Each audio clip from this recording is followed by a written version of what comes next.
Hey guys, welcome back to my channel. আপনাদের সকলকে স্বাগতম জানাচ্ছি প্রাকৃতিক সৌন্দর্যের চ্যানেল থেকে। তো আজ আমি কথা বলতে চলেছি এমন একটি ফল সম্পর্কে যেটা ছোট থেকে বড় সবার ফেভারিট।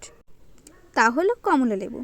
কমলা লেবু এমন একটি জনপ্রিয় ও সহজলভ্য ফল যা শুধু স্বাদে নয়, পুষ্টিগুণেও অসাধারণ। কমলায় প্রচুর পরিমাণে ভিটামিন সি রয়েছে, যা আমাদের শরীরের রোগ প্রতিরোধ ক্ষমতা বাড়াতে সাহায্য করে। নিয়মিত কমলা খেলে সর্দি, কাশি, জ্বর এবং বিভিন্ন সংক্রমণ থেকে শরীরকে সুরক্ষা দেয়। বিশেষ করে ঋতু পরিবর্তনের সময় কমলা লেবু আমাদের জন্য খুবই উপকারী একটি ফল। কমলায় থাকা অ্যান্টিঅক্সিডেন্ট শরীরের ক্ষতিকর ফ্রি র্যাডিক্যাল দূর করতে সাহায্য করে, যার ফলে ত্বক থাকে উজ্জ্বল ও স্বাস্থ্যবান। যারা ত্বকের যত্ন নিতে চান তাদের জন্য কমলা খুবই উপকারী।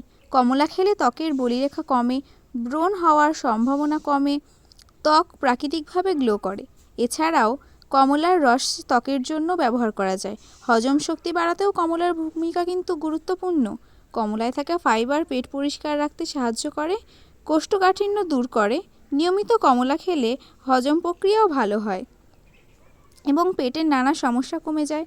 যারা ওজন কমাতে চান তাদের জন্য কমলা একটি আদর্শ ফল, কারণ এতে ক্যালোরি কম কিন্তু পুষ্টিগুণ বেশি। কমলা হার্টের স্বাস্থ্যের জন্য খুবই উপকারী। এতে থাকা পটাশিয়াম রক্তচাপ নিয়ন্ত্রণে সাহায্য করে, হৃদরোগের ঝুঁকি কমায়। পাশাপাশি কমলা রক্তে কোলেস্টেরলের মাত্রা নিয়ন্ত্রণ করতে সহায়তা করে।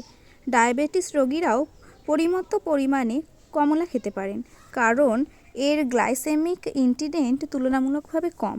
সবশেষে বলা যায়, প্রতিদিনের খাদ্য তালিকায় কমলা রাখলে শরীর থাকবে সুস্থ, সতেজ ও কর্মক্ষম। তাই আজ থেকে আপনাদের খাদ্য তালিকায় একটি করে কমলা যোগ করুন এবং প্রাকৃতিক উপায়ে সুস্থ থাকুন, জীবন উপভোগ করুন। ভিডিওটি ভালো লাগলে শেয়ার করে দেবেন, একটি লাইক দিয়ে দেবেন।